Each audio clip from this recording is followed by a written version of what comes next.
We're live. Good morning. It is Thursday. It is what day of the week are we at?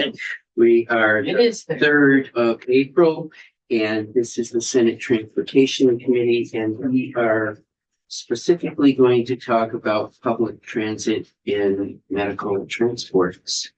And we welcome you here today and thank you for braving the weather. We have at least one that I've heard from that's stuck behind an accident. So, but we're going to charge ahead. Well, thank you, Mr. Chair. I'm Ross McDonald, Public Transit Program Manager with the Agency of Transportation. I'm here with folks here, Jim Moulton, the Executive Director of Tri-Valley Transit, Jim Feenan, contractor with Vermont Public Transit Association, Caleb Grant, Executive Director of Rural Community Transportation. On the phone or online is Stephen Fauble, our lead consultant for the agency and for many of our providers, and Elaine Hayco. She's the Executive Director of Vermont Public Transit Association. She's the one who works with the providers to administer the NEMT, or the Non-Emergency Medical Transportation program with the Department of Vermont Health Access. I also believe we may have Stephanie Barrett and Peter McNichol joining us, the folks who manage the NEMT program. Definitely on the screen. Sorry. No. No, Stephanie is, we still think of her as ours.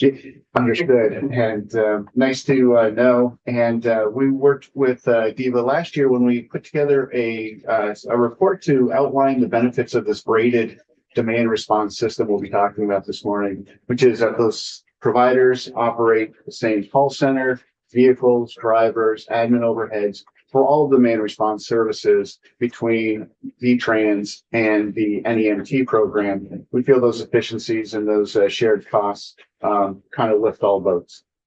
But we wanted to do a deep dive and just, there's about 15 slides here and we'll get to the discussion.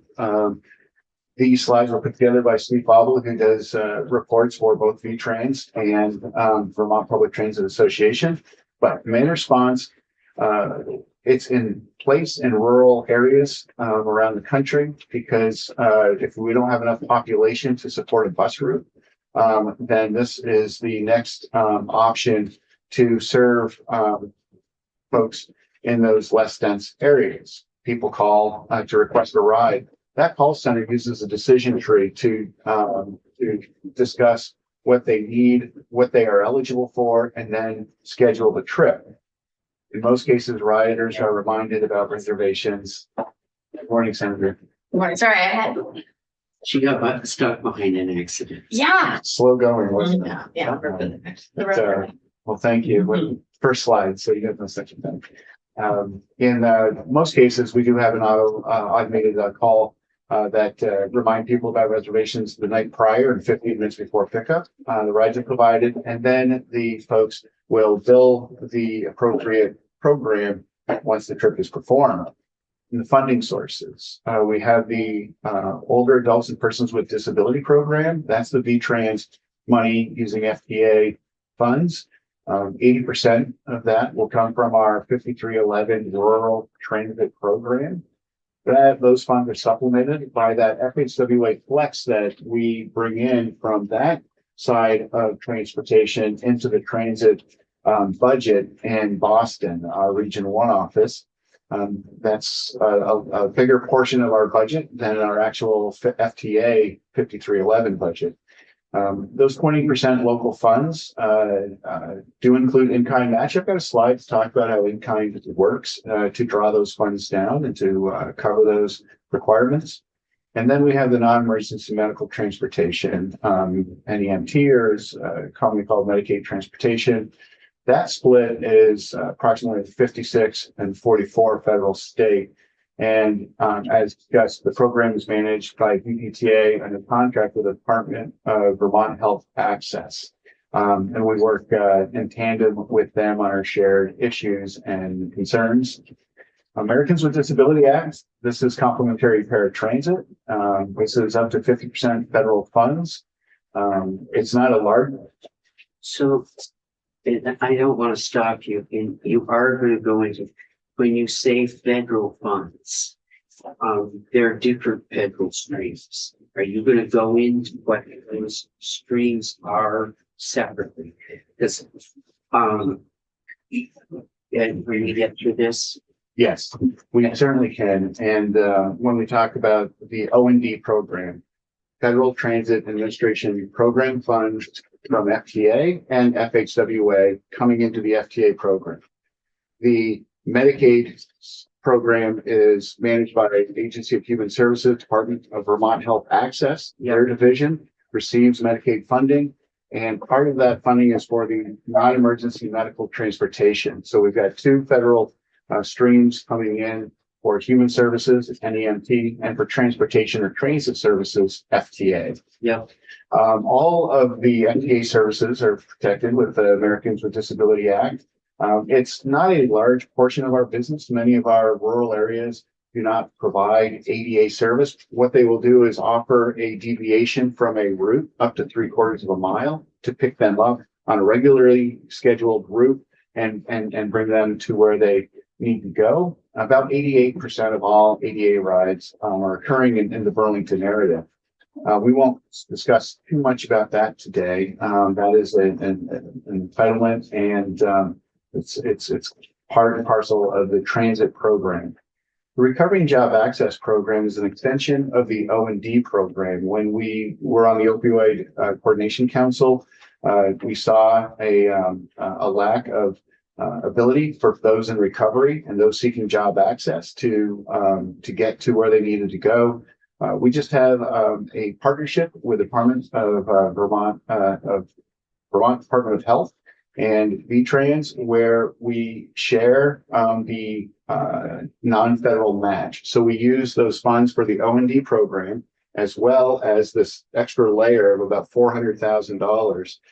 50% of that from our 5311 funds, and 50% of that split between us and AHS in a quarterly MOU arrangement. That's, kind of our best example of how we can work together on our shared clients. And then private pay. Some of our providers do offer those who, may be on older and unable to drive, but have the ability to pay to use that capacity in their drivers to use to get to essential services. So what about Medicare? Something that we talk about quite a bit is Medicare has no robust transportation benefit. We may have seen in commercials that, there's different Medicare plans out there that include transportation benefits, but unfortunately, they have higher premiums and mostly more affluent people use them. We don't see a lot of Medicare funded trips throughout our system. I think in more urban areas, some of the supplemental plans have an Uber benefit, which doesn't work in my area. Right. So, is that a bigger reason why you think that none of that has moved here? I don't know, and I'd have to look at that. Looking at the group here, if you have any insight to that question, something that help me out write some of these questions so I don't forget them. I can speak to that if you want, Ross, quick. Okay. So both the O&D program and the Medicaid program would not allow for an Uber driver to pick a member up because they wouldn't be able to pass the 8 background checks that are required to provide service to our fellow Vermonters. So that unfortunately takes Uber and Lyft right out of our ability to use them as a subcontractor.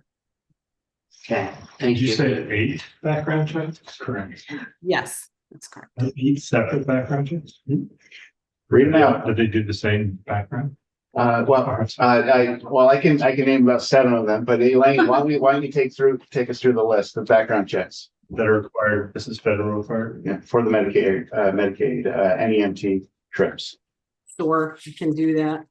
I apologize, I don't know them off the top of my head, so I'm gonna have to get into the list. I mean, why don't we there's a come lot. back to that and we keep Thank going? you. And it's a federal thing, so we can't do anything about it. Well, and there's For been now. lots of questions about For now. But there's been lots of questions about those background checks because they're difficult to get them done. Yeah. And who's paying for them and, you know, so there are whole issues around that we'll have to get back to. Correct. It's crazy. Right.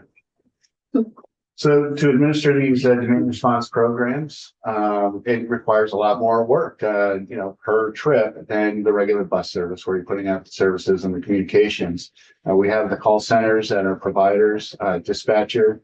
The rides are matched and are required by both programs to find the least cost and most appropriate mode. We start with the bus route if we have a vehicle already moving in that direction. Then we look for the volunteer driver, the lowest cost option. Look at an agency van, if no other options, taxi third-party contractors. That's where it gets even more expensive than our full transit rate. All attempts are made to coordinate rides in a shared vehicle trip. The more people get in those seats, the lower the per trip costs. And here's the decision tree, funding limitations. Medicaid is an entitlement program. There's no denial option really in the process if they are eligible and calling within the 48 hour over 48 hours in advance. And then we look at the critical care piece, the O&D program. What about adult day? That's critical. Other medical appointments. Then we look at grocery shopping and pharmacy, and then other errands and social trips. Understanding that social trips have the same or better health determinant outcome than getting to the doctors. But that's, when you're making these decision trees, that's where we are. And of course, the Medicaid program, federal entitlement, has the largest administrative burden for eligibility, trip verification, compliance. Can you talk about the 48 hour? Can you just say something more about that? Sure. These trips for these dial a ride or demand response services generally require a 48-hour advance notice. That gives us time to schedule, look for those shared trips and legs. And it's not something that if somebody called 24 hours in advance, they couldn't provide the trip. It's just much more difficult to find those efficiencies, find that capacity as you're always looking at building for the next 48 hours in advance. I know our providers do what they can whenever they get that call. Sometimes people will call with an emergency that day. We just heard from our doctors that are willing to take us in. I've been waiting for 3 weeks. Those trips happen every day. But for the most part, the thing I hear most from hospitals is you schedule an appointment weeks in advance and people cancel at the last minute because they can't figure out that. So the 48 hours for anybody that's going to make an appointment in advance is not a huge barrier. I get that we do need to get canceled appointment and emergencies, and we have to take care of that. But for a lot of people, it's they just can't get to their scheduled appointments. Something we've been hearing for decades, really, and we're curious if the microtransit, real-time, AI-driven scheduling and dispatch approach that we have in our microtransit regions could help us inform or do a better job on our other demand response trips, O&D and EMT. In fact, Caleb is looking for a partnership with E-Trans to see if we could be a test for a company looking to help us with those types of efficiencies. Unfortunately, you have the information, and then you have to build the human service capacity and our fleets to make those trips happen. But it is a tremendous burden if people are waiting and waiting, and then they get the call and we can't get them there. And that does happen. Demand response in Vermont, the trips, you can see Medicaid is more than 50%. The O&D program, Recovering Job Access Program, is the second largest. The other could be, a school contract, or, we have the private pay area. And ADA, as I mentioned, is a small part of the demand response, primarily in Burlington. Also in the White River Junction area is another place that's ADA service. And do you have that 26 million broken out by funding source? Or I guess. Yeah, with the 26 million funding source, about 18 of that, 17, 18 would be the NEMT program, Medicaid. And the rest would be the transit funds other than the private pay. And so, that's where we are with overall splits, and we can provide the And breakdown. that's all, is the Medicaid include our match? Or is it like all federal? I believe the Medicaid does include the full cost, which includes the match and the federal. So you don't have a broken out federal state? Not in these slides, but certainly we can get you that That information. would be helpful. I'm sure Steve's working on it right now. Okay. Who's watching this presentation? Thank you, Mr. Chair. So just a couple of questions on this. So we have a program in our community, and I don't know if it's still active, where if you have an employee, you basically offer them, if they don't bring their car, if they bike to work or they take public transit, there's a special agreement that if for some reason that person has an issue and at the end of the day, they need a ride, then they are guaranteed a ride.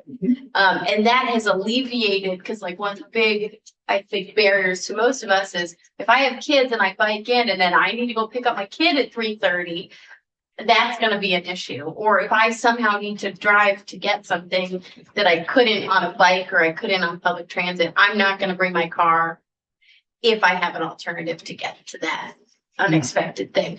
Is that in here? Is that the, Yeah, the Guaranteed Ride Home is what we call it. It's a statewide program that we stood up through the Go Vermont program. And really, we understand one of the biggest concerns about taking transit and not having control of your own vehicle is, what if something happens? Fortunately, not much happened. people never used it. It was Right. basically the, But it assuages the number one concern. That's the best program we have, right? Assuaging the concern with no costs. But with that, it is through signing up with Go Vermont, and you can get a rental car. Generally speaking, we'll pay for your bus passes and those types of things. But generally, it is to assist folks, in those instances. so where does that, where does that get funded? It's through the Go Vermont program. Those are FHWA funds Okay. that Dan Courier, my staff member, oversees, that I found. It's $10,000 or something. It's a Oh. very small Yeah, piece, but it could be the communication too. And how many people are aware of that is something that, we have the trifolds, we have that, we have the page, we have the sign up, but it's not used very often. yeah, okay, so you don't consider that like the demand response, it doesn't bond it, I guess I was thinking about it. Like supporting regular fixed transit, with those, and it's really not, we're sending our demand response people over. It's, Okay. Let's get you a rental car for the day. Okay, that makes way more sense. And then on the private pay side of things, and I don't know, Advanced Transit, I don't believe has any kind of demand. We have no roots at this, we have nothing to this extent, but we have in our area, Dartmouth College and Dartmouth Hospital, and they pay a significant amount of money to fund Advanced Transit, and that's why we have free bus routes. I mean, that's a real simplification of the whole thing, but when you say private pay, is that including businesses that help fund it? Why isn't UVM paying into this? Like, this seems like an area of the pie that honestly we need our largest employers to be funded. Yeah, this is the individuals, by and large. I believe this is the SSTA type approach where they're in the Burlington area. They're speaking with people for short trips to get to the airport. Taxi isn't running at the time or whatnot. And so as you can see, it's a very small piece, but it is, when people call, they're not eligible, like, hey, I'm not eligible, I don't meet these criteria. Is there anything you can do? I said, well, if you'd like to pay the fully allocated cost, we can provide that trip. And So this isn't to cap, so where do businesses pay into this? businesses pay into it with agreements with our providers and through negotiation. So transportation development plans will include business outreach. Whenever we're putting up, standing up route plans and assessments, or we're talking to the businesses that could potentially be served, would they like to contribute to would they like to talk about their schedules and bring and allow folks to take the bus and start 10 minutes early, those types of things. There's a lot of that type of alignment that's happening. Dartmouth, and Medical Center, those are through those discussions. Same with Mount Snow or Killington, and our other business partners, Global Foundries comes to mind. So it's not reflected in this budget, but it is reflected in the overall picture of those individual budgets. Generally tied to fixed transit, not these one-off dial-a-ride transits. Thank you.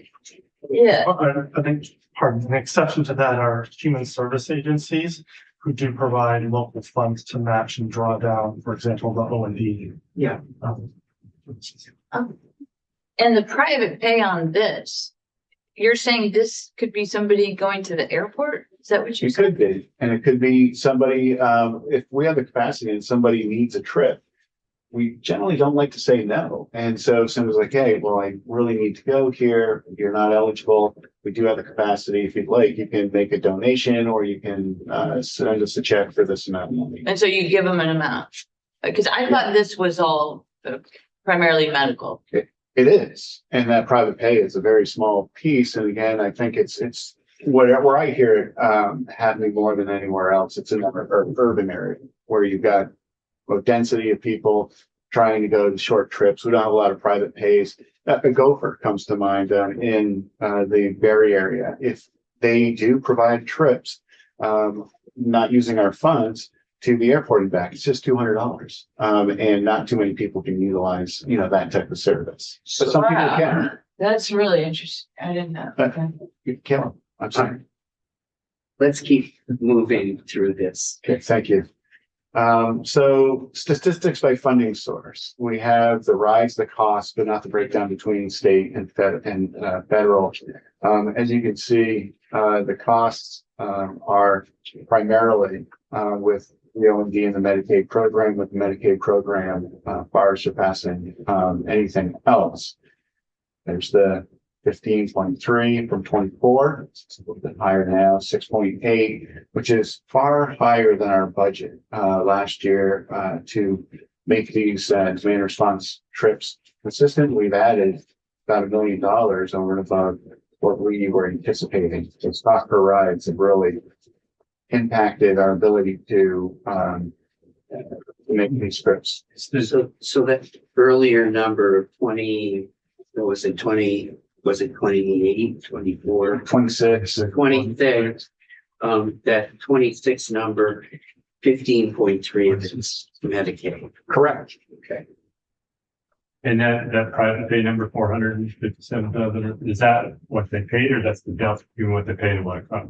That's the same. Cost and the payment is net zero. So access to healthcare.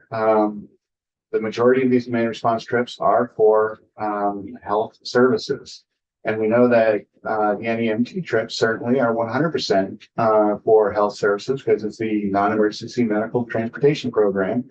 But when we look under the cover a little bit, 38% of those are for opioid treatment. That's a big number, dosing at home, those types of things could really help. 16% of all these trips were for adult day. Critical services, good news about that is we can't get more people in those vehicles to go to one location. We work with health agencies, doctors' offices to do more of that combining of scheduling. We've had those discussions throughout the state. It's not been successful to date. They are having to deal with a lot of schedules on their end when you say, hey, can you just further constrain your own scheduling based on transportation needs? We haven't gotten there, but that could be a next step.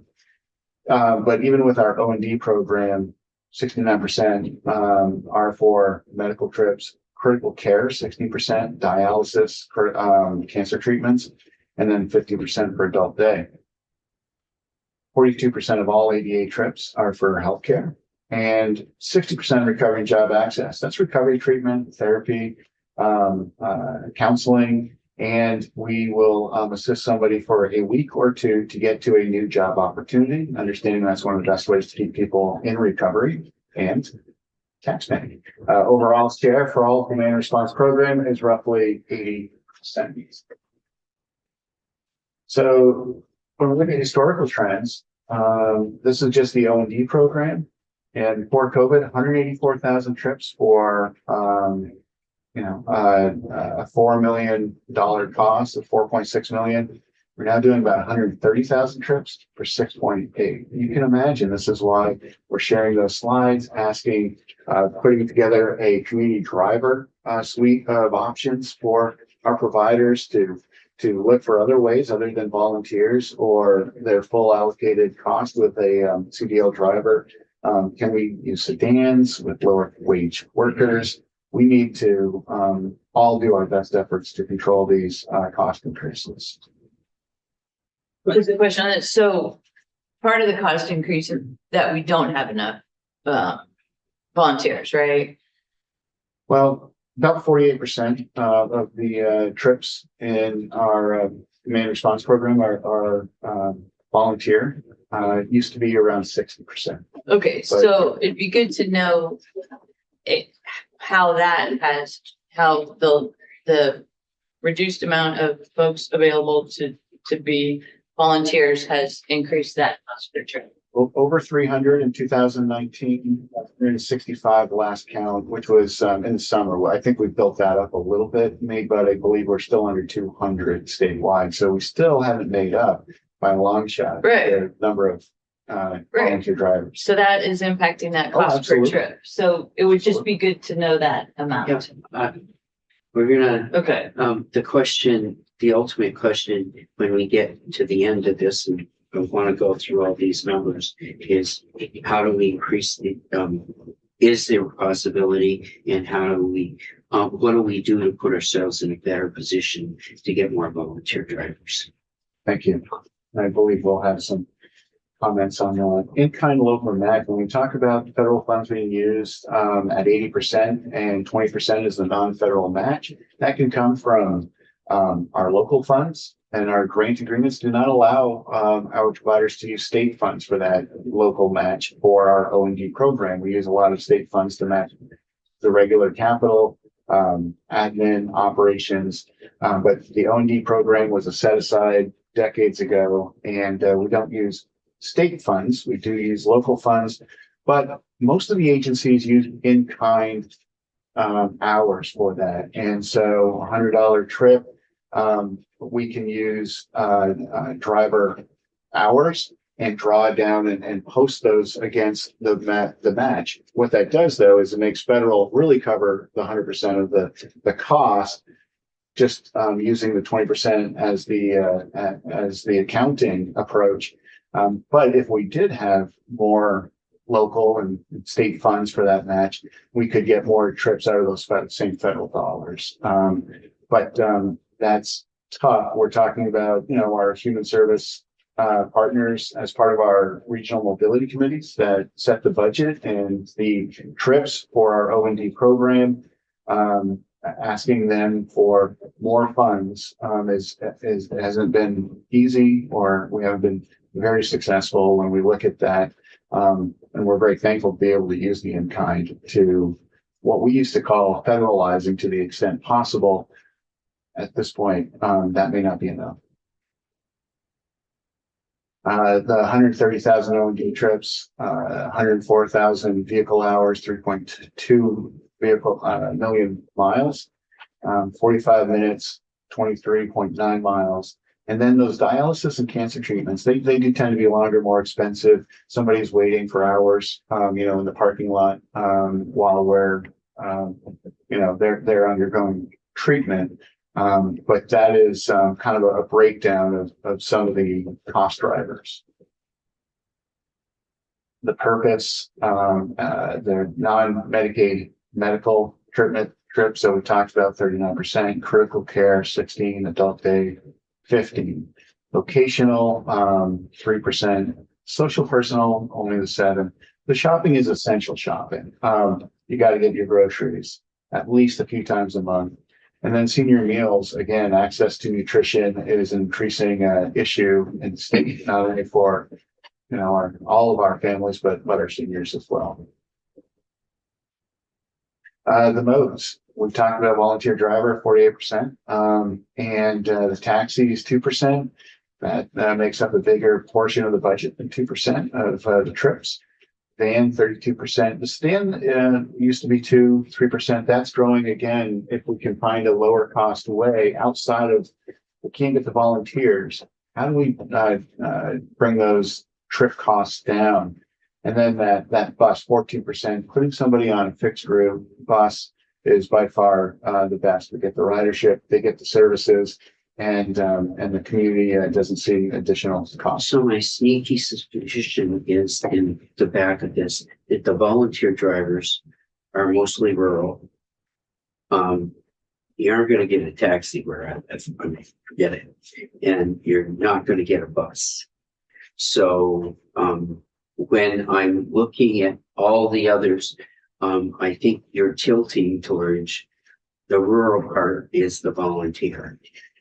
If the volunteer can keep those wheels turning and going further distances at a 67.5 cent mile reimbursement, it could be more meaningful than making those 2 and 5 mile trips. If you're making a 100-mile trip, many of our volunteers look at this as a job, and it's a mileage reimbursement so that it doesn't impact their income if they're on disability or receiving benefits. Otherwise, these dollars do not affect their income statements.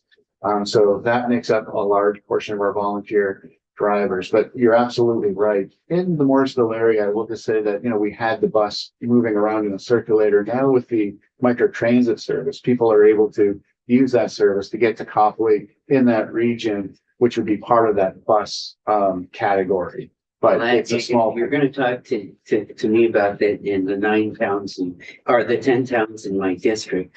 Morrisville is the biggest, Yeah. and the village of Morrisville is here. But I've got 9 other towns that, no. Right.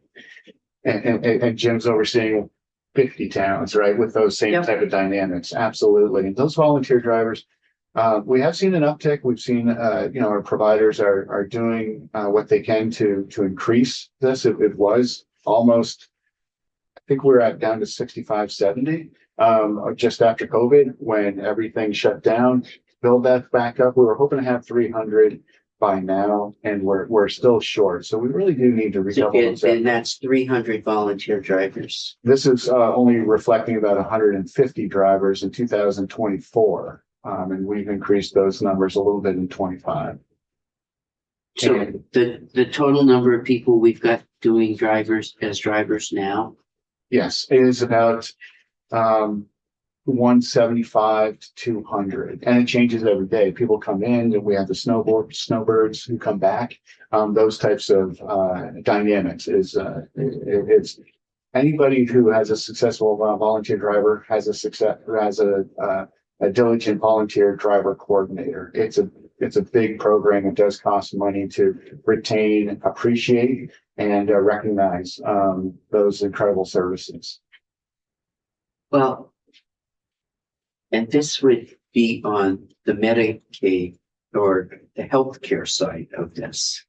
Well, this is just for the, yeah, but it's similar. If I can finish my question, because the question is not for you.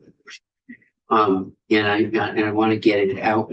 As we talk about services and we talk about movement in services, and the Green Mountain Care comes up with a plan in the fall and puts out there and suggests that a place like Newport basically become an emergency room. And did they ever look at and say to the public transit agency, how many increased transports would we need to take care of the population? Not to my knowledge, to my program. I defer to Caleb if you've been in touch with the Newport facility. So to speak specifically to the Newport example, we did not have communication with Green Mountain or the hospital specifically. When proposals like the closure of the Newport dialysis comes forward, we do our own analysis. And at the time, we were looking at about a $40,000 to $50,000 impact, just based off of closest provider. I will say at any given moment, That's if you can get the people to do it. Right. if you're gonna increase the number of rides by that much, and they aren't right in Newport, have you got the capacity to do this? So, just on a note, that would be giving the same people the rides, but the increased distance would be Yeah. that financial impact. The other challenge, and this happened last year when the dialysis clinic in St. Johnsbury reduced to 2 days a week. So we were then traveling to Lancaster, New Hampshire, which then hit capacity. So now we go to St. Albans. You see that when typically you drop a dialysis client off for treatment, and that same vehicle would then rotate within the community, completing other trips, whether it be O&D, grocery trips.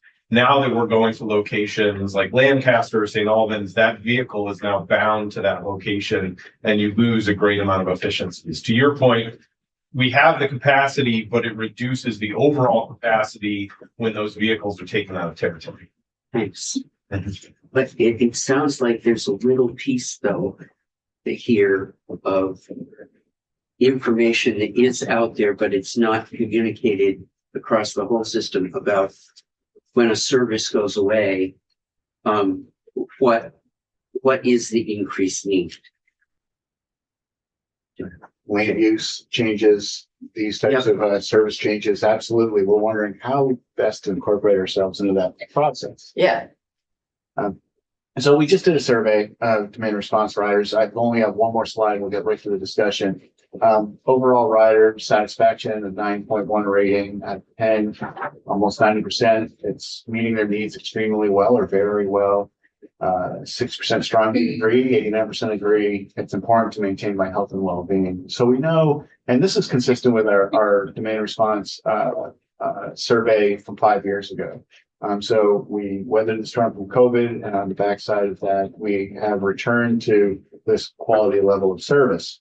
But when we talk about what would you like to see in improvements to the service, I'd like to see the number of trips allowed. We'd like to expand the geographic area of service. So There's a number of respondents, not percentage, obviously. correct. Yep. And how many total?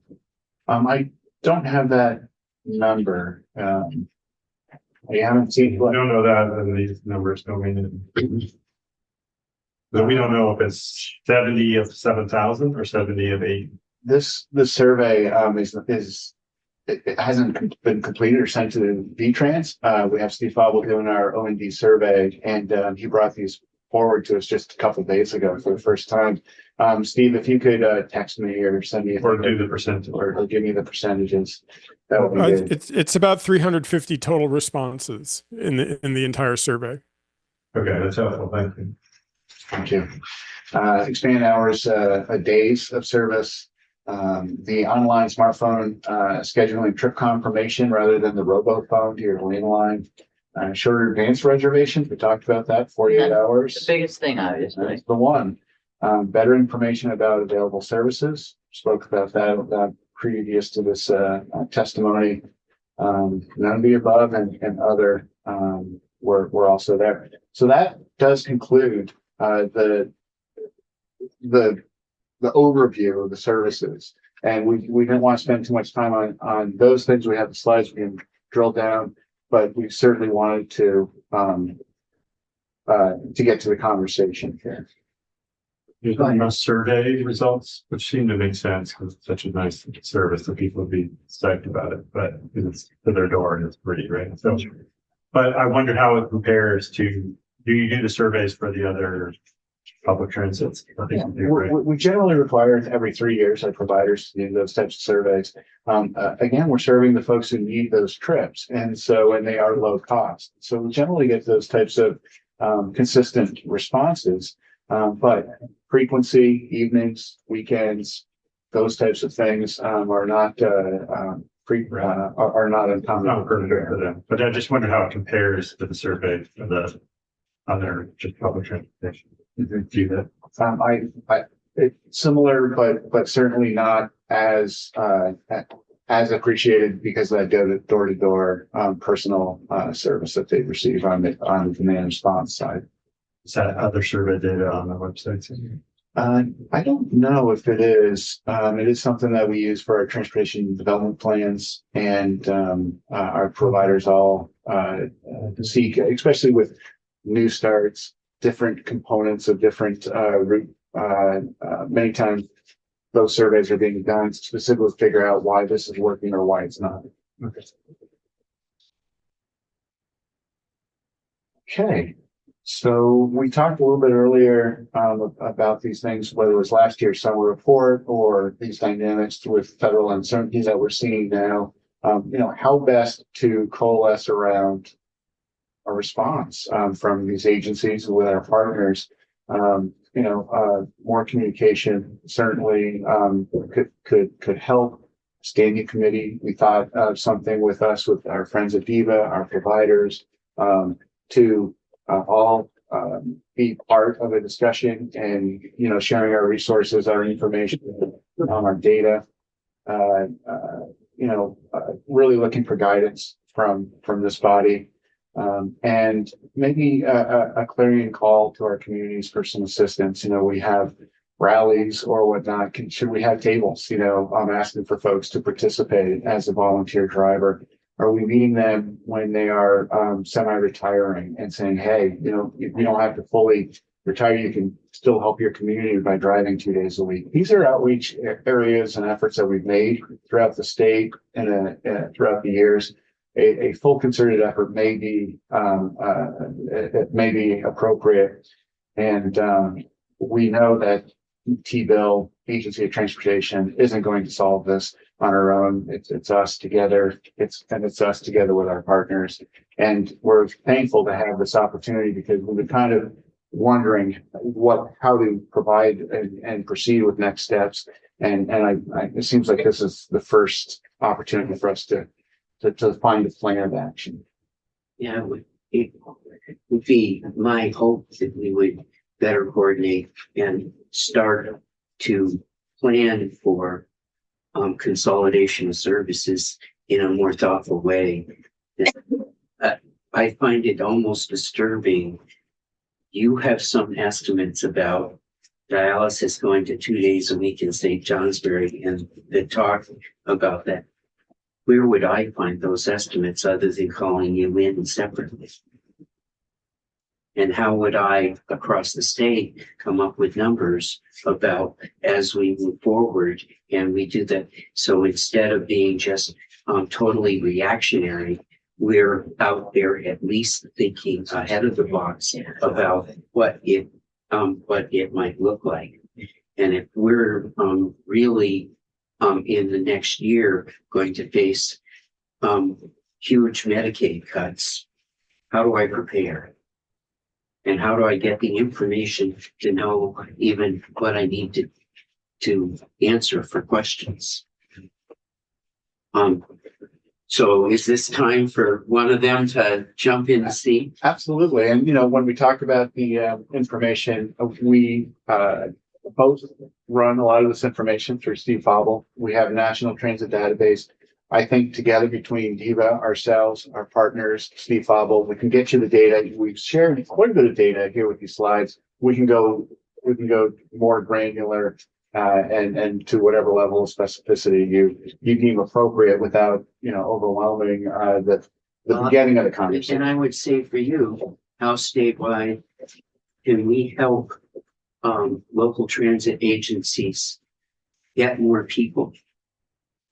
Is that all volunteer? Is that, if we're going to see huge constraints, if there's the potential for constraints in services, how do we answer that? And it's not going to be done without bodies and people to do that work. We call it developing the network of advocacy, whether it's our elected officials, our human service coordinators, our schools, our town clerks. If this is an all hands on deck approach, we can provide materials through our marketing efforts and funds that we have in the Go Vermont program and come up with a comprehensive communications plan. We've tried those in the past to some degree and I've seen some success, but we haven't been able to find enough people for 100% of these trips. Thanks. Jim Moulton, I'm the Executive Director of Tri-Valley Transit, which operates all of the transit programs in the Addison County, Orange County, and Windsor County area. As you know from the prior testimony, we may also be operating in Washington County in the future. I'm also the chair of the board of directors for Vermont Public Transportation Association. Thank you for having us here and testifying. I'm certainly happy to field as many questions and start with your questions. I did have some notes from some of the prior questions where I think I could expand on them. Certainly when Caleb gets up here, he has a lot of additional information I think would be valuable. I know that a lot of the conversation that just ended was around volunteer recruitment and retention.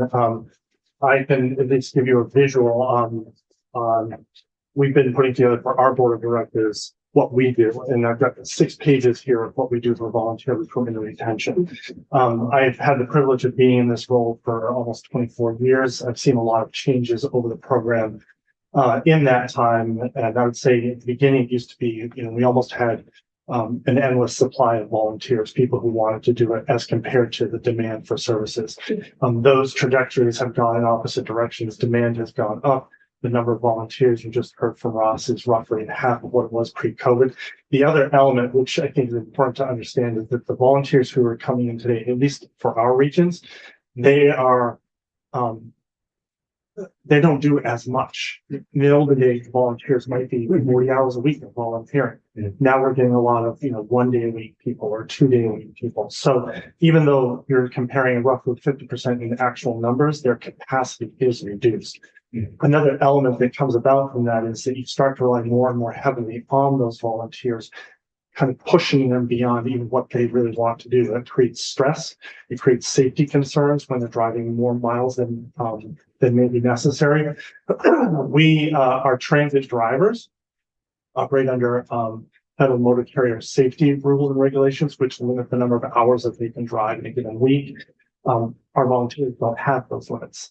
So we try to be aware and cognizant, have our staff communicating with those volunteers. How are they feeling? Are they rested? Do they feel safe? But those boundaries get pushed a lot. I can go into all the details of what we're doing for volunteer recruitment and retention if that's helpful, or if it's enough just to say that we're pouring a lot of efforts into it. We want to dig a little into, because if there's any way for us to be helpful in expanding this effort, if we're facing, if we're facing Medicaid cuts that many of us think are possible, it's going to mean a shift in services across the state. Right. And if there is that shift in services, how do we get the information to know what's needed?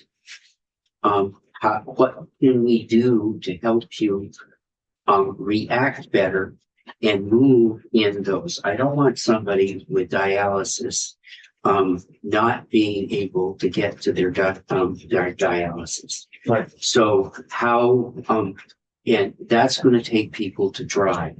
So what we need to hear from you is, where are the holes? What's going on? What are we doing? And how do we look ahead and say, we need to build on this system, and what can we do? All right. Simplistically, there are sort of 2 primary resources. One is the bodies, whether those are volunteers or paid staff. Along with that comes vehicles. But the second then is just money. Money is, and that's the quantity that we find ourselves in, is that if the federal government is going to be reducing money, then where does that money come from?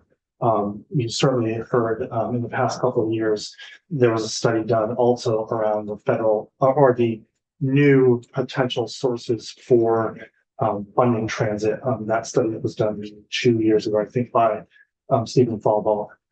Those opportunities are still out there to be further pursued. But with our volunteers, we are trying to be as absolutely creative as possible to make it, a fun experience, to make it a valuable experience, to highlight We have our own volunteers doing a lot of recruiting because typically word of mouth is a strong way to do it. We try to provide them with recognition, whether that's, gathering them together for, a breakfast kind of thing, or providing them with swag or whatever.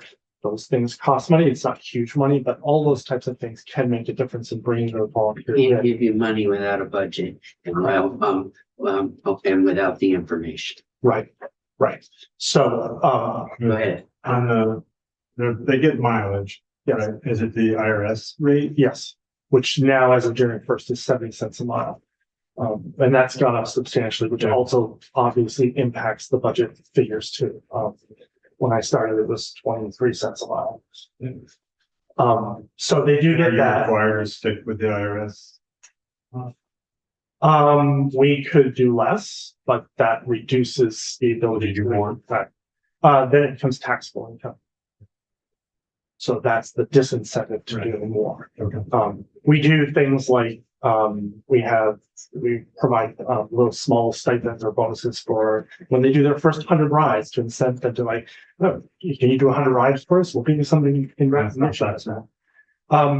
So up to $600 basically is, the limit of anything that you can do for anybody that, isn't looked at by taxing authorities. And given that there are going to be fewer IRS employees, probably even less will be looked at. So, I know that, one of the questions that came up was, I think, Chair, you talked about people who made a reservation weeks in advance and then couldn't get their ride, things like that. That is also a resource issue where we might be short on, I'll give you an example in Millbury where the number of dialysis people are going up, the number of people who need wheelchair transportation with equipped vehicles is going up. We have a limit on the number of vehicles we have, and we have a limit because of the labor market on the number of drivers we have. We had a recent difficulty providing a ride for someone who had reserved more than 10 days in advance because there were so many pressures on one particular day for vehicles, vans, and van drivers. We had 5 trips going on already scheduled for that time. Those were ongoing, so we knew about them. And even though this was 10 days in advance, it became a challenge. So we need to have more drivers, and having more drivers, then again, costs money. You're clearly aware of the labor market pressures, both in terms of how few people are on the labor market, as well as the expanded cost of that labor, the hourly rates for those. So, if we wanted to think in trying to get to your question, Chairman Wesson, is that if you would like us to sort of come back and say, how much money do you need? We could go back and do those kinds of analytics to determine if we're gonna lose Medicaid capacity, or if we need to create the level of resources, we could do those estimates and figure out this is what it's gonna cost. I'll give another example. At least it doesn't show up in these slides per se, other than just in the total money, is that we have added volunteer coordinators as a staff position. Those didn't exist over 5 years ago. And we're like, we need to get more. So we've dedicated staff. That's their only role, is to recruit and retain volunteers. Despite that, we still have these shrinking numbers and the challenge of getting people. So I like to think, I know that TVT have been very creative. I know that RCT have been very creative, and I know Caleb can add to that dialogue. I'd like to think that we're all trying to be as absolutely creative as we can be. We operate almost instinctively on a constrained resource mentality, because that's the way it's always been. So the balance, I think, for you as the legislature comes down to, if the priority is making sure we have adequate resources to provide the service, then we can come up with dollar estimates that would provide you with that guidance. But if the emphasis is there's only so much money, then we have to back out and say, then this is the level of I think capacity. more the emphasis at this time is, because none of us can predict the future, for me, is what are the things we need to build up?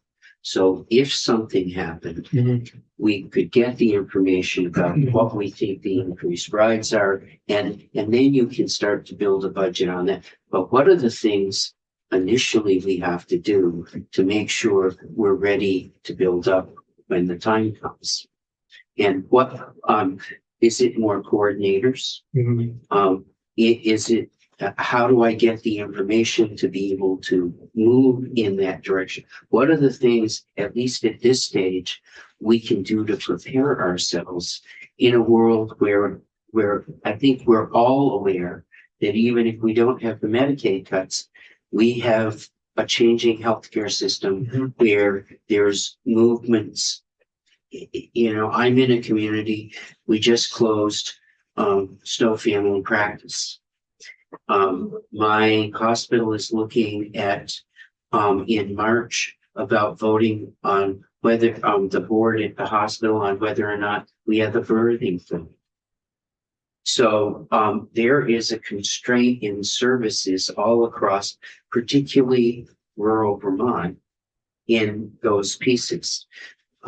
We don't see quite the same thing in Burlington with the medical center or at Dartmouth in that piece. But in the rest of the state, we're already seeing. So how do I put together a system that is better able to react? And, you know, clearly we know right now we need, we could use a lot more volunteer drivers. How do we set ourselves up to start the path to look for more and encourage more? What do we need to do? Well, for that specific answer, I would say more, you know, for every agency to have people who are dedicated to volunteer recruitment and retention is critical. I think without that, it becomes very reactive within each organization. I think one of the big elements that you've identified, and I don't know how to make this happen, but Kim spoke to it as well, is the communication piece. We know not only is healthcare changing out there with all these recommended closures and whatnot, we have Gifford Hospital in our Randolph area, so we're aware of the impact there, but also the school consolidation issues. When those entities in those arenas are looking to make decisions in their silos without understanding that transportation is a critical element of what they do, and this is something that Caleb has actually spoken very eloquently on. It's like no one ever thinks about the consequences of transportation. Nobody comes to us. We're in a mode of like, we're trying to get into the conversations when we know about it, but sometimes we don't even know about it. So if there's anything on the legislative level that can be directed outward to say, you have got to think about this, came up with Act 250 and you know, over the years. It's like, we're always expected to just be there. It's like, oh, I'm going to build a new development. And by the way, after it's up, can you provide transit? No one thinks in advance. We don't have the information. We aren't engaged in those conversations early on. Then we are in reactive mode, which is what they're trying to be out of rather than planning mode. But also to be in planning mode, we have to build, I think, within our organizations, greater planning capacity. I don't have planners in my organization. GMT does. I think they may be the only ones that have dedicated planners. So we are always doing, it's part of someone else's job all the time. We need that kind of resource to be actively engaged. Someone who's saying like, I'm paying attention to Act 250. I'm paying attention to hospital consolidation. I'm paying attention to school consolidation. I'm engaging with those people. I'm out there having those conversations and making sure that the resources, making sure that when those decisions are made, that they've thought about transportation and either said, we'll make a different decision or we need to invest in that. You know, some of the elements, you know, birthing center is a great example in Gifford, where it's like, now that's going to go down to the Upper Valley. That's a greater transportation cost. So those are the types of things that come immediately to mind. Thank you, Mr. Chair. I appreciate you reflecting on what Sam Westman asked. And I think if I had answered the question, I probably would have said a dedicated revenue source would be a very helpful tool in your toolbox, because it sounds like we aren't able to meet our needs with free labor at this point. Well, the needs are going up. So that's where the government steps in. That's our job, is to support people. And I haven't heard a clear, consistent ask from public transportation on a revenue source or a proposal. And I think we heard one from CATMA a few years ago with the funding study that identified like 5 or 6 different options. We have a funding study that the Agency of Transportation put out to fund their decrease in Mhm. revenues. Right. And we are going to have the conflict of their decreasing revenues with your increased demand because you don't have something dedicated to you, as we had very well explained by Ross. So I'm wondering if you could just respond to that. I mean, are you in favor of that type of proposal? Are you asking for that type of proposal? Do you want us to come up with one? So I did allude to the study that was done a couple of years ago that VPTA actually did do in consultation with the Agency of Transportation. We did come up with a pretty long list Yeah. of opportunities, had 4 or 5 at the top recommendations. In that environment, I would say we approached it with, it's not our purview to tell you what to do or how much to do it.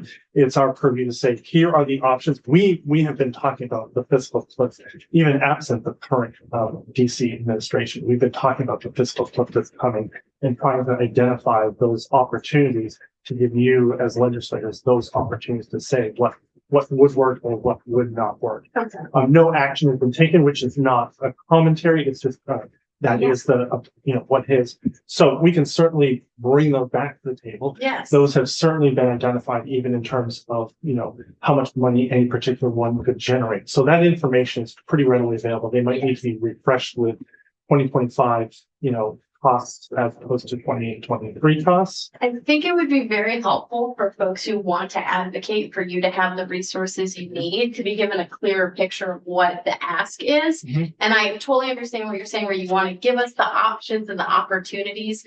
Well, we have people who come to us and say, I need this exact amount of money. Right. I need it now. Here is my ask. And here's how I might suggest you fund it if you're looking for a way to fund it.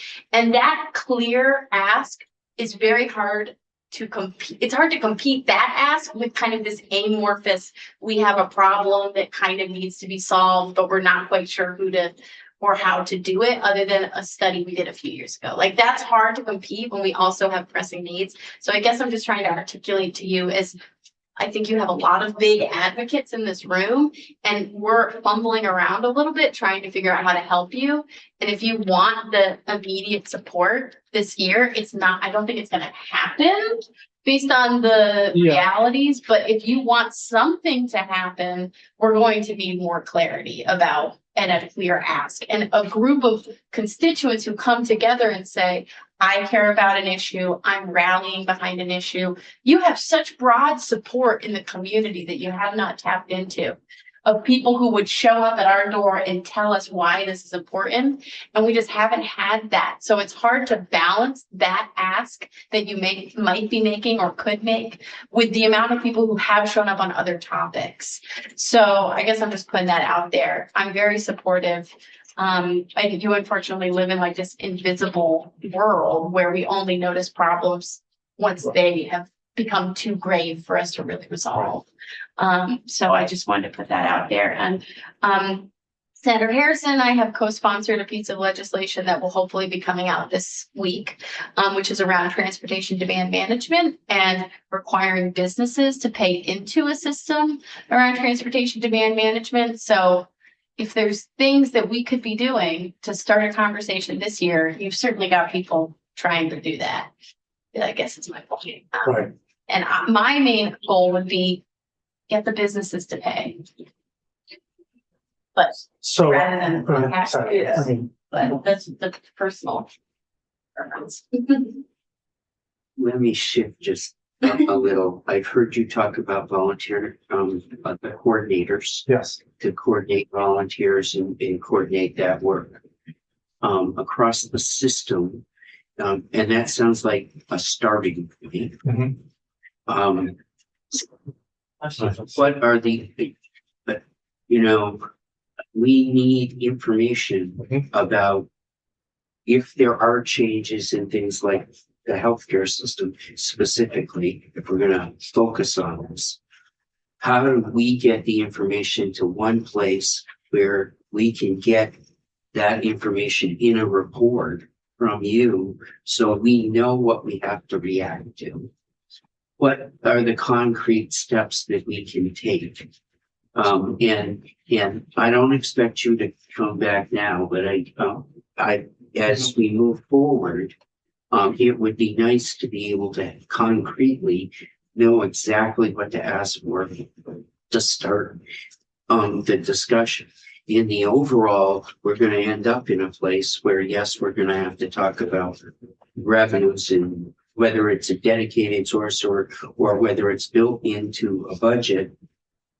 My question would be around coordinators in that piece. Would they be Medicaid eligible, or at least for the portion of the Yes, people that you serve? yes. What, so, those are the functional questions I need to get started and take some steps in a direction here. Okay, so thank you. I mean, it's ironically or wonderfully, you know, what I'm hearing much more than ever before in this committee is you are looking to how can you invest in our transit systems to meet the changing needs out there. And there are some seismic changes happening. School consolidation, healthcare consolidation, what's going on at the federal Can't level. do anything from this chair right now Yeah. about school consolidation. What I can do is shine a light on what your agencies might need Yes, if we're going to see changes in that healthcare system across the board. yes, You do most of Orange County. right. If Difford decided, like we did in Whale, to eliminate a clinic in Stowe, Mhm. they did the same thing in Rochester. Right. What would that look like? Right. And how would we begin to build up to react to these changes Right. and not be flat-footed? Right.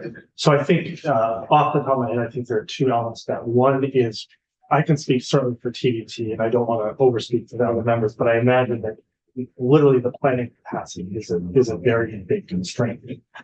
If we don't have dedicated staff for that, these kinds of seismic changes that are happening, they require a lot of digging in, a lot of conversations, a lot of relationship building to gather that information to then come back and do the analysis and say, this is the impact. So I would literally want to be going out and hiring a planning person for my organization to be able to do that. And again, I can't speak for the other organizations, but I can't imagine they would turn down the resource. And then through that comes the analysis to sit there and say, you know, Caleb just provided you one, you know, a few minutes ago about the $40,000 to $50,000 on the dialysis elements when they're going to Lancaster or St. Albans.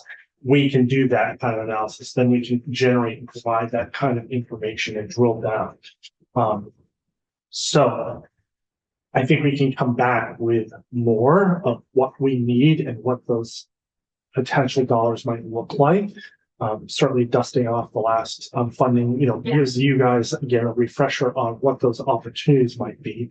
I certainly don't, you know, turn down the opportunity to get more businesses involved. I mean, again, having been in this almost 25 years, you know, I had come from the nonprofit industry previously. I was very in tune with nonprofits, most nonprofits that do fundraising.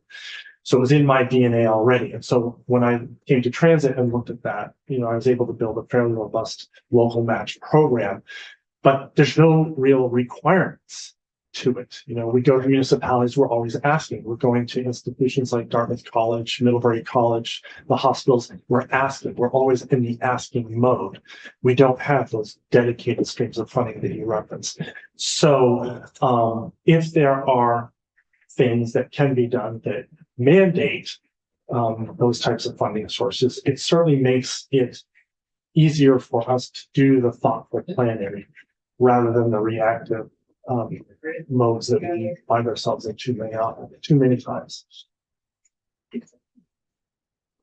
Yeah, Go ahead. this is a really, really helpful conversation and folks don't go to you.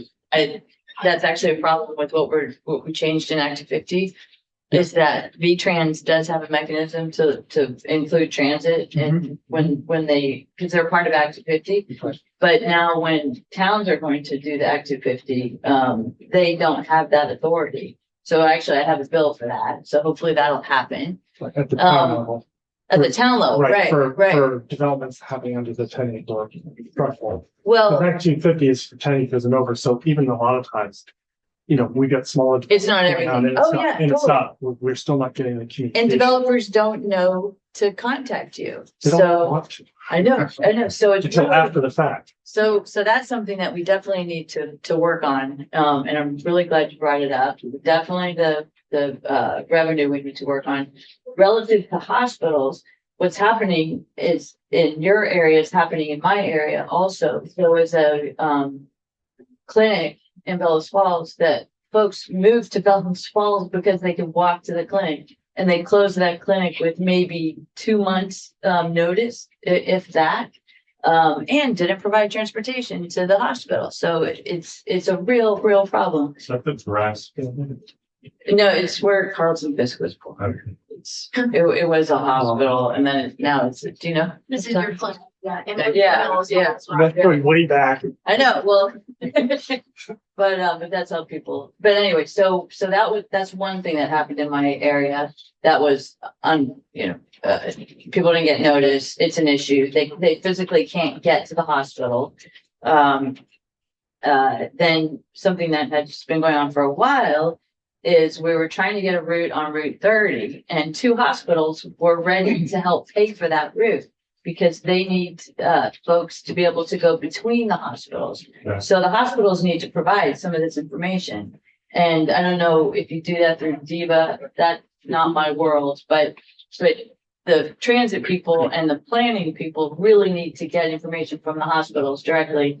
And the hospitals at least have been ready to support paying for transit because they need those connections. So you might have fixed route going between hospitals because that would be the least cost way to do it. And just have little connections that just go every day. People don't need to make a reservation for it. So there's going to be multiple Right. ways to make this work. Right. So an example of that, I had a recent sit down with the newer CEO at Gifford, Okay. Michael Costa, and he was talking about the fact that they're actually a little bit excited that we may be taking on the Washington County services because of CVMC. And Gifford now, because of its challenges of whatever, is making an active practice every day of reaching out to CVMC and seeing if they have an overload of patients that could be served at Gifford. So that, they're thinking in their own ways of creative ways to create economies of scale. But there's a transportation element. Right. There's a whole way of transportation and Right. people don't think. of it. Right. Yeah. And so being at those tables. Yes. If we can get all of our leaders, business leaders, institutional leaders, educational leaders to think about transportation. Yes. Instead of West, I don't want to, say school transportation isn't in your realm. That is or isn't, is something that we are Mhm. actively impacted by. And so it has to be part of how transit agencies think about it. And that's where the planning also comes in. Totally, but I've got something in front of me now. Yes. That is something that we're all seeing already. The downsizing of clinics. Yes. I've got a hospital voting on whether or not to have births. You're talking about St. Johnsbury limiting dialysis to 2 days a week. Those are things, and we have a program, and that program, the only way that people are going to get service for the things that we already know that are happening, Yes. and the things that we suspect might be coming at us, we have to find a better way to gear up a plan. And also, what I would put in there is recruit people to help do the work. Mhm. And those are the frontline things that I think we need to put. So from a transportation, we need to put our foot to the pedal. Well, thank you. I do want to provide Caleb with the opportunity because I know he has, Well, and then we have Elaine that Yeah. needs to get. she's been raising her hand too. So One thing. on this schedule and Yeah. So we need to, and it won't be our last day, Great. but I am gonna encourage you to start thinking about conveying to us what are the things, the planning pieces you're talking about. Yes. The coordinators to help agencies recruit people. Mhm. Are there functionally things that we can do? That I've heard before that people suggest a check off on their driver's license as a volunteer driver. Mhm, mhm. And what would work, what's important? We need to hear those ideas. So I have one more right now. I talked about my prior experience in the pure nonprofit world, and you have a fundraising team, you have a fund development team. We've been very fortunate because of that experience at TBT, I think, to build a fairly robust situation. I know it varies across the state, but we are not tapping into non-governmental resources to nearly the extent that we probably could if we were able to approach that from a fundraising, fund development, traditional nonprofit element. That requires staffing also. Okay. Thanks. Thank you. We'll be back. Thank you. You want to go forward?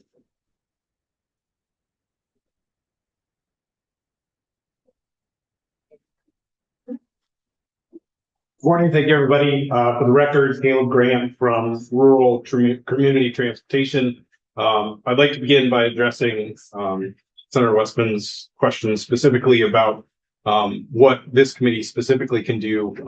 One is to refresh a conversation that happened in this committee last year, which was an encouragement of the budget office to include a assessment of transportation funding impacts as it relates to bills that are introduced. I think thinking about that and either including funding for transportation, because typically the point that we approach transportation funding is, Rock McDonald from VTrans comes in and looks at a pool of money that should cover all public transportation, and then a new bill is introduced and has all implications further down the line. And I think it is an analysis that is within the capacity of the budget office to look at potential transportation funding impacts for things like childcare, education, healthcare. All these statewide issues have enormous implications on the demand of our transportation system. Another investment that this committee can look at making, and it relates to the volunteer program, is investment in state-funded capital investments. You've heard about some of the strains on our systems, and we are going to face a lot of challenges when it comes to capital, specifically vehicles. Most recently, RCT has been exploring and applied last year, and unfortunately was not funded, for a new program we call Community Cars. We find that there is concentration of interest in volunteers, but one of the big hurdles is I don't want to drive my car. Right? I have my pickup truck. I don't want to put miles on it. I don't want someone in the back seat.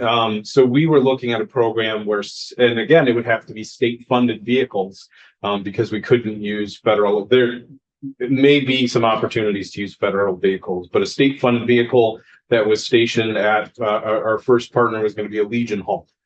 Individuals could utilize the vehicle, we would maintain it, and they would use it for their volunteer service. So it creates a lower barrier to volunteering for our program. And one kind of additional note, not to tangent too much on the volunteer program, RCT is in an interesting position where we do have historically one of the largest population of volunteers, currently the largest population of volunteers. And also the most rural. We are, and we have statistically across the country, the profile of a transportation volunteer is 65 to 75 military veteran who's on some form of disability or benefits through their veteran service. That's statistically what it looks like statewide, nationally. And that's what we have a high population of in the RCT area. So we have a head start when it comes to the rest of the programs and volunteer recruitment. But I will say currently we have capacity for volunteers to do a large portion of our rides. And the challenge is the number of mobility devices and the requirements of ADA vehicles. So we may have a volunteer available, but the individual receiving the service isn't kind of well suited for a volunteer vehicle. The other option that I think this group, and to speak to your question, I think there are two different conversations. There's the public decisions which are being made in the private. You're seeing a consolidation of pharmacy services across our region and across the state. Things like Valley Vista. I mean, 2-week notice, they're closing the St. Johnsbury women's facility. All those types of private decisions with very little notice. We don't necessarily have the opportunity to make those investments or that analysis, but enormous implications on us. But then you can look at more of the public or public leaning services like the hospitals, and that analysis can be provided to you if we have enough lead time on what may be happening. The dialysis clinic is an excellent example. The Stowe family practice is another good example where that analysis can be provided. I also want to kind of touch on an additional area, an example from RCT's past year. We were asked to provide a letter of support for a new low-income housing complex in Greensboro. I chose to take that opportunity to provide not a letter of support because, you know, in transportation, we try to stay relatively impartial, but a letter of impact, and basically said, based off of your projected analysis, your anticipated demographics, this would be the impact on RCT. And as a community, you should also understand this is what the impact would be on our local ask as an organization. Here's our formula. Here's what it would mean for you. That then became a model where the next time World's Edge was proposing new facilities, they reach out to me and they were able to actually model their populations based off of existing transportation. So creating integration of transportation analysis into that, I think, is something that this committee can certainly advocate for. Statewide capital investments and state funding for vehicles. And the last area I think that is worth introducing to the conversation is in trying to create a system that is resilient to whatever changes may come in the next couple of years. I often get asked, you know, do you have enough capacity? And I was like, well, generally we don't have a capacity issue. We have a concentration of services issue. So if you were to look at the analysis that was done last year of Medicaid, you would find that 35 to 45% of RCT on-demand rides were taken by about 110 people. So if we're able to address the individuals with the highest level of utilization, it would create both financial relief and capacity relief for an entire system, which is challenging to, which is, you know, struggling to reach the challenges of the day. So we may not need an entire systematic overhaul, but a really intentional effort to look at those individuals, the high level of utilization, and create solutions for them. Those are typically substance use disorder treatments. Those are adult days. And, you know, as I mentioned, that is a very small population. If you were to just look at 35% of all of our rides are taken by less than 50 people. So if you're, well, you know, if this happens and this happens, would RCT have the capacity to do that? Generally, no in the future, but if we were able to find a solution for those very few individuals, then we would have the capacity to be much more resilient in the future. So those are just three examples that I think this committee could address. The advocacy for analysis of transportation investment, statewide fund investment in capital, infrastructure, and really looking at solutions for the high utilization individuals who are putting a disproportionate strain on our capacity. That's really helpful. One tiny little quick question. Yeah, go ahead. The Rural Edge, Mhm. did they have a funding source for you? Because they could include that in their pro forma. Right, and they did not. I think typically, especially if you were to just model the demographic projections to qualify for low-income housing, typically those are the individuals that we'd be serving, and there is no requirement for transportation funding. So, you know, the response moving forward after that analysis was, we're gonna work with our populations to make sure that we're building and encouraging populations that can utilize the services in this area, and maybe residents who have transportation services can move into these areas as well. So Or the provider can provide some funding to help with that. And that's something that we can do. Which is only fair. Well, it's interesting because the non-emergency medical transports, 38% are opioid treatments. So if, it is, as we talk about shifts in the healthcare system, particularly with the focus here, most people are shifting and are paying for a service right now. That service is going away. And to serve the public is part of that service going away, part of the savings from that, in my mind, and through Medicaid and through other, because if it's a Medicaid service, we're already paying for that service in a setting. The idea is that they're moving to more central places to get this, to save money in the whole medical system. And for me, I look at it and say a piece of that savings, but that should be going into the transport to get those people to where they need to be. So there is a piece of this that is, yes, we could use new money, but there's also a piece of this that's already existing within the system. And I think that is, the thinking, the analysis that needs to be taken on a statewide level is, here's what we're trying to seek in net savings, but a portion of that is just being absorbed into transportation, and whether that's accounted for, I think is the purview of this. Well, it's an interesting concept too, from where you are. If it's 35% are using up a huge portion of your services, and we've all across the state got transports for opioid treatment, is there a better way to look at that statewide? And have you all share resources to be able to do that?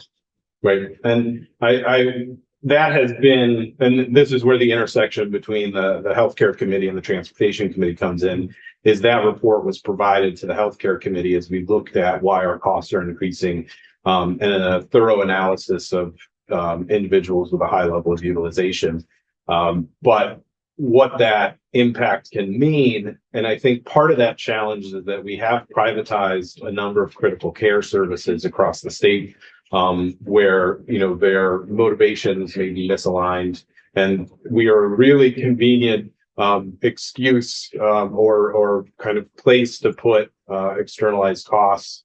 And we can save money by consolidating, and those transportation providers look break over. And so yeah, the system saves money by consolidating, but part of that consolidation leaves people behind. And the question is, should we within that system say that if your system is going to save money here, we can't afford to leave people behind as you make those decisions. And much credit to kind of localize this in the example of the Stowe family practice is their care providers were able to reach out and say, hey, this is what's happening. How can we make sure these people get to rides? And we were able to kind of work within our existing system, make some revisions to fix routes and make sure that all those individuals were able to locate. And we were also able to provide them with, this is how many rides RCT is provided to this specific location. This would be the difference in mileage between that location and the Morrisville location. And that analysis was provided leading into that decision. So that is really good. And that did not happen in Bellas Falls. Yeah. It's seriously, and it's bad. It's really hurting people. That's really good. Thank you. it I is. love this level of detail. It's so important for all of us to know. So are you want to move on and we take testimony from Elaine because I don't want you guys to leave yet. Okay. Okay, Yeah. Elaine, do you want to add? Because you're here now. Sure, I'll try to be really brief. I appreciate the opportunity. I agree with everything that's been said. There are opportunities. I think we can ask for some simplified things that maybe you can help support with. In the expansion of the volunteer driver program, one of the barriers we have is that we do have 8 background checks that both our paid drivers and our volunteers do have to pass. It would be helpful if we could have the facilities that work with us who have transportation programs within them, specifically places like Valley Vista and Brattleboro Retreat, who only have 5 background checks. It would be helpful if there could be consistency there so that in fact we could utilize their volunteers and often even paid drivers that they have on staff who cost less than our drivers, and take some of those very difficult same-day transports that we're talking about at Valley Vista, Brattleboro Retreat, and places like that, and be able to reimburse them for that support that they have, help increase our capacity, and use those drivers. But we can't do that because of the limitations of the background checks, right? So that would be something we could do, and that would help us all out. So I'd appreciate if we could look into they're served under Dale, who only has 5 background checks and allow for variances within those. And ours are 8, and we're not allowed for variances under DIVA. I can't speak for Ross because I don't know if VTrans allows for variances, but under our Medicaid contract, there is not allowable variances. So that would be helpful. Go ahead. Is this all just federal? Looks like, or is there any room for the state? For the Medicaid, there's some opportunity for Elaine. For us, we do have some abilities to move to a 5 background looking for variance. We do have that flexibility with those federal dollars.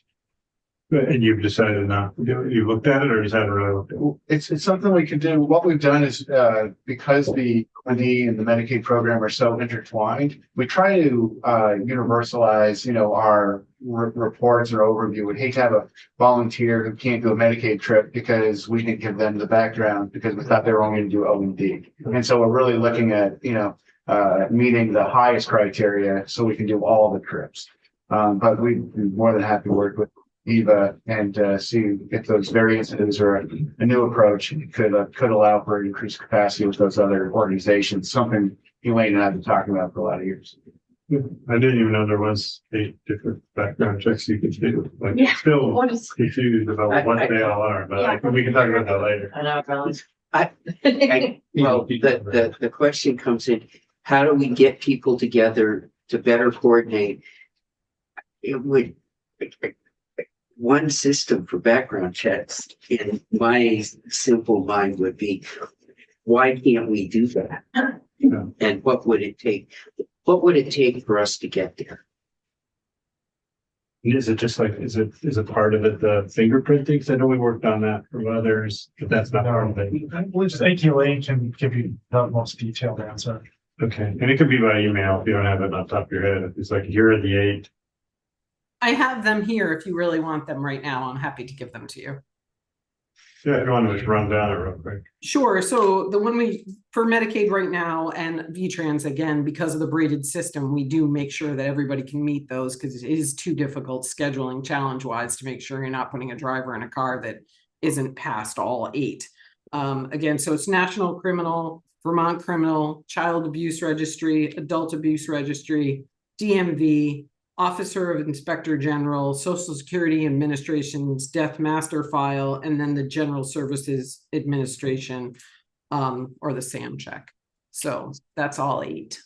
Yeah, I think 5 of those could be different. Yeah, well, the federal government might have made. I think some of those you would want, but Yeah. Yeah, probably Yeah. the adult abuse one. Yeah. I We have a choice though. yeah, I don't know. Federal, I mean, Well, DMV, DMV we do. yeah. So Unless- it's not even so much about the 5 also, it's about variances as well. Like, is there a process that we could allow for variances when somebody has something on their record that's decades and decades old could it be reviewed for a variance? We have an awful lot of people who have things on that apply that we can't allow to drive because they, we can't get a variance on their check either, even if it's decades old. So You mean This is like a DUI 20 years ago, that kind of thing, or? yeah, so what we're hoping to do is work with Medicaid in our next RFP to spell out what would be allowable and what we could agree on for variances and timeframes. We feel like it's that important to help us increase our capacity.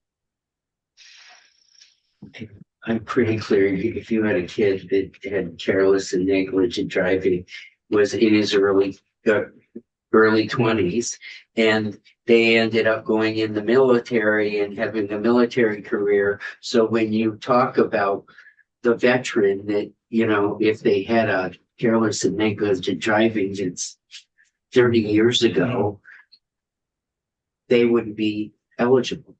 I bet we see that every 3-4 months. That exact scenario. Yeah. That's crazy.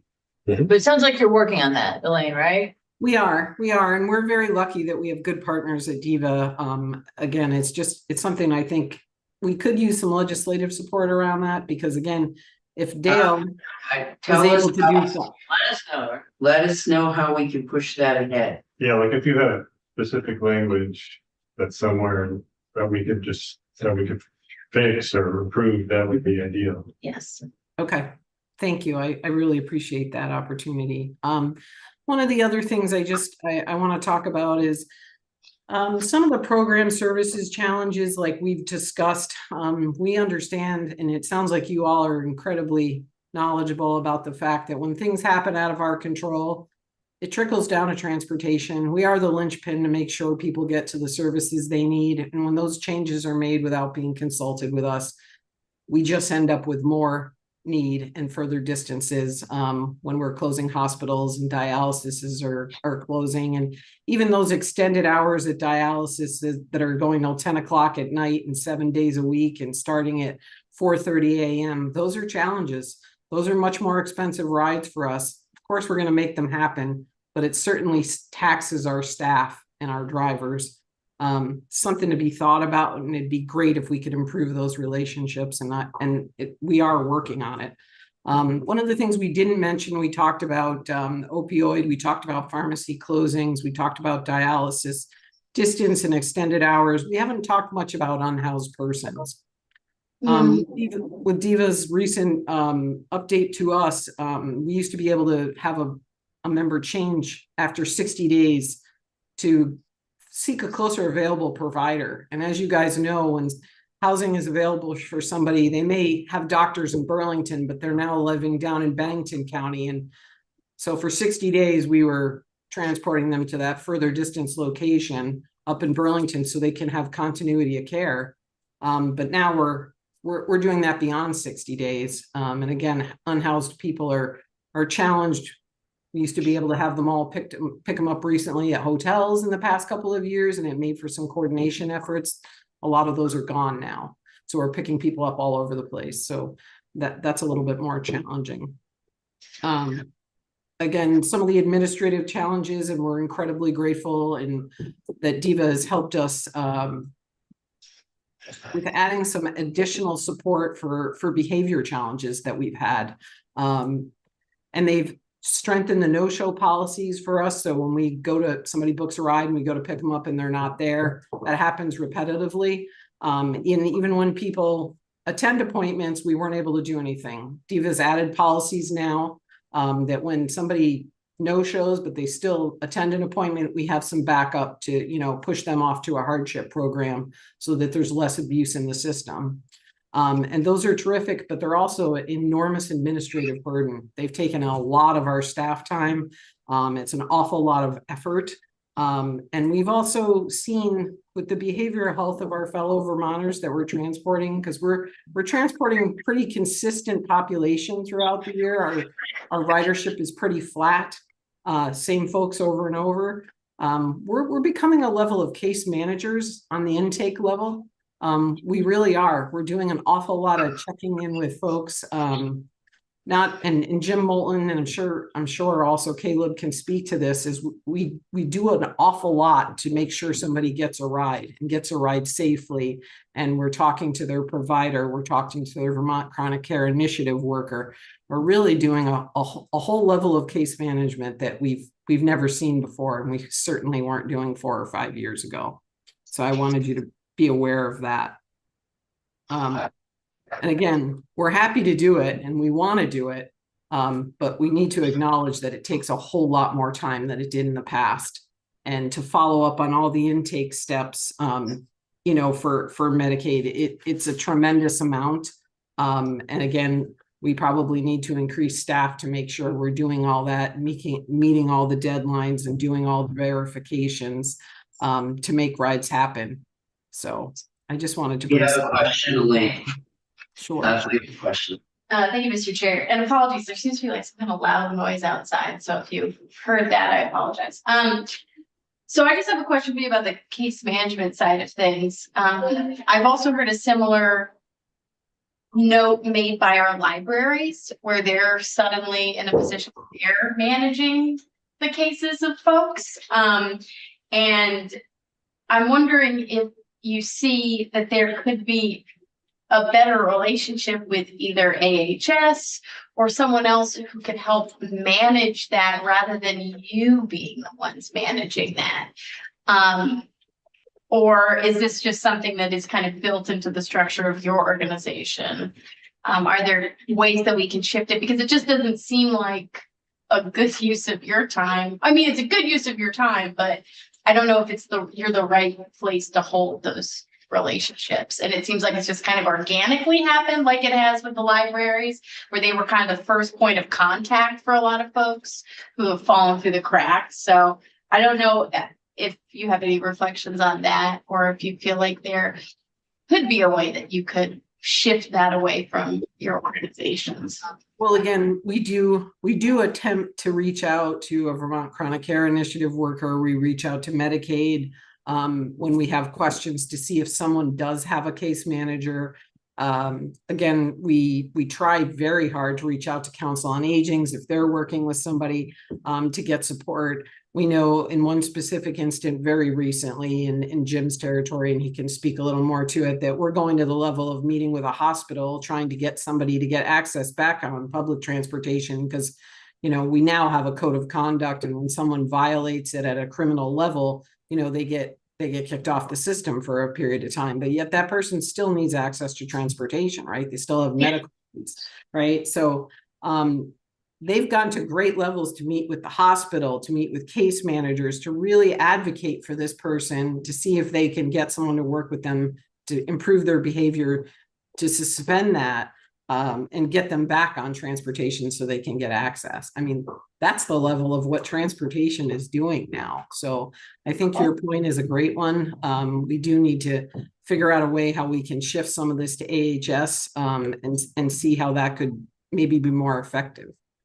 Yeah, it doesn't seem like you should be the ones having to hold that. Especially if that person has long-term needs that are getting siloed in this way when it's having a ripple effect on other pieces. So thank you. Yeah, maybe we could find an appropriate contact in AHS to understand that, but I don't know. So. Well, I think a bit of it is unavoidable just because of the level of administration that we have to do for Medicaid. You have to verify the person, verify their automobile status, verify they're Medicaid eligible, then you verify that they're vehicle eligible and then trip eligible, and then you have to call the doctor to make sure they go. And so by the time you've done all that, you're well into case management. So I think whether those verifications can be done more on the AHS side than the transportation provider, you know, qualifying eligibility is something that maybe can be done externally rather than by the provider. Yeah, and it also feels like if one group is doing it, but then that person moves, I don't know, to White River Junction versus they were in a different territory. I know they do. They really do. It's hopping. It just feels like kind of a bad mismatch. And yeah. And then affordable housing could get, it's very, could have this person moved, to your point earlier, to a location that's better? It just feels like the solutions aren't there for that person if they're being case managed in certain regards, just through their public transportation. Well, So- we're hoping that we're getting some doctor's appointments so that they can get the level of care they need, but sometimes it's a challenge to make sure that that happens, right? And you know, they have to have all kinds of exemptions on file. Those have to be followed up on, to add to Caleb's point. Plus, we're under the Medicaid contracting and also the O&D program. We also want to check that somebody's going to the closest available provider, right? Because that's really important. And when we have a very transient, you know, unhoused population, that can be challenging sometimes.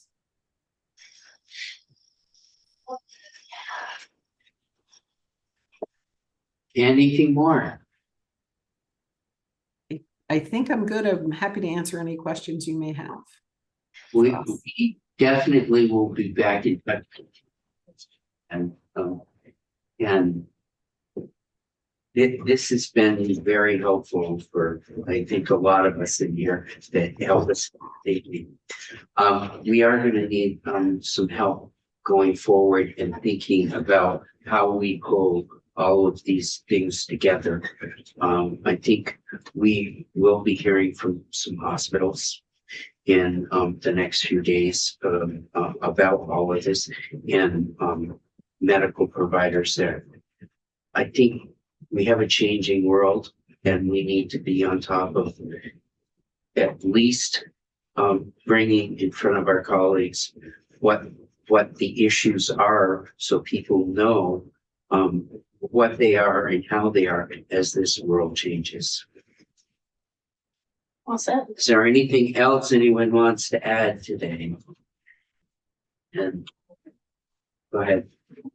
No, just, it made me think. We could end up with 5 new staff members to deal with these issues, whether it's case management or fund development or planning or volunteer recruitment. So there's going to be some limit, and we'll have to prioritize. Well, that's absolutely right. That's what a budget is. Yes. You know, a budget sets priorities, and we need to talk about how moving forward with this changing world, what's the initial steps we can take so we aren't flat-footed. Yeah. If we get the changes that are massive, it's one thing. If it's going to continue to change incrementally, it will be an incremental approach. But we need to, what are the things we can do initially to get us ready?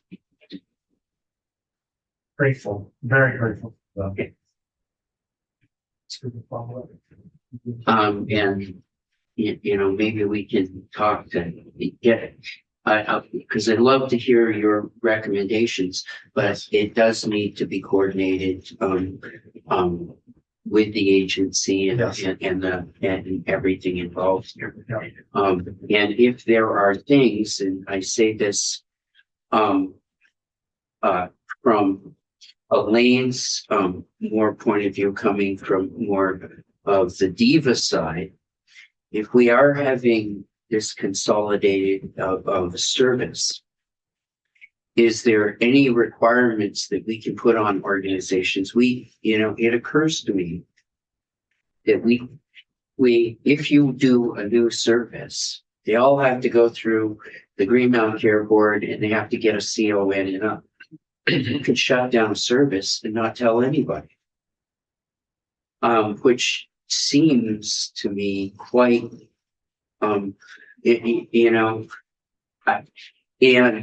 if we do require information, it certainly doesn't trickle back to anywhere where we know about it, and the aftermath of that. But as we're seeing a shifting of services, we really need information to move around the system better. And how can we be helpful to do that? Good. Right. This is really helpful. Thank you. Thank you. I thought we might even go longer than this, so. Can I plant one seed? Oh, Stephen has. Stephen has his hand up, so. Yeah, I'm Stephen Falble from Stedman Hill Consulting. Just to put a couple of ideas on the table as sort of a counterbalance to this consolidation of medical services and other things is some ideas to make the medical services themselves mobile. And this has been talked about in the past, to have a mobile dialysis unit that can go to people's homes. And instead of transporting multiple people to a hospital and then having a volunteer wait for a couple of hours, have the dialysis unit be mobile.